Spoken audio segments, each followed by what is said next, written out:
Бадник во Тетово велат не се раскажува, туку мора да се доживее. Додека во другите градови низ државата вечерва семејството се собира дома покрај постна трпеза, Тетово веќе со години има една специфична и уникатна традиција на прослава на Бадник. Вообичаено вечерта се палат бадникови огнови, се подготвува постна трпеза, а граѓаните, особено оние најмладите, се маскираат и така под маски се до зори се чека Христовото раѓање.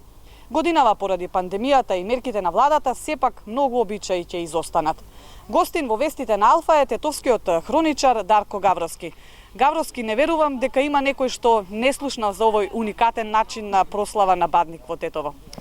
Па среќен Бадник и од мене до вашите гледачи и точно и јас не верувам дека не знае некој дека во Тетово најсвечано се празнува Бадник. Имено во сите други градови има коледари од изутрината на Бадник, изутрината одат децава по куќи, во Тетово навечер одат и се викаат Баднибабе.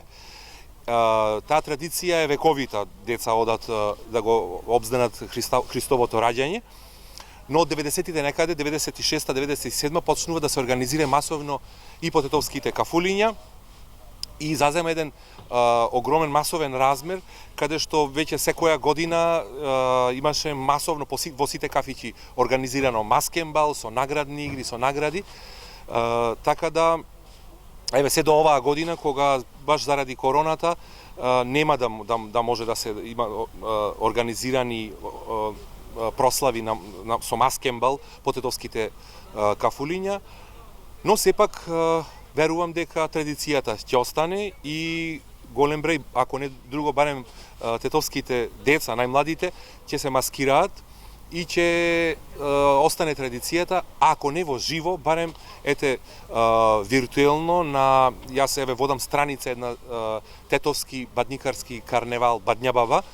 Од 2009 уште има слики, се собираат од најубавите маски, па се бира најдобра маска.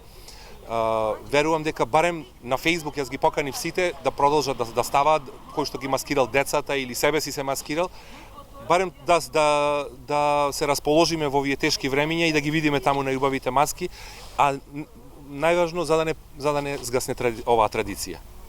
Така, ти благодарам што беше гостин во вестите на Алфа. А ние секако вечерва ќе направиме обиколка низ тетовските маала, ќе снимиме и некои маскирани дечиња како ја пеат познатата песна која што се пее денеска, тоа е Бадњабаба, и се она што ќе подготвиме ќе може да се погледне во утрешните информативни изданија на Алфа. Студио.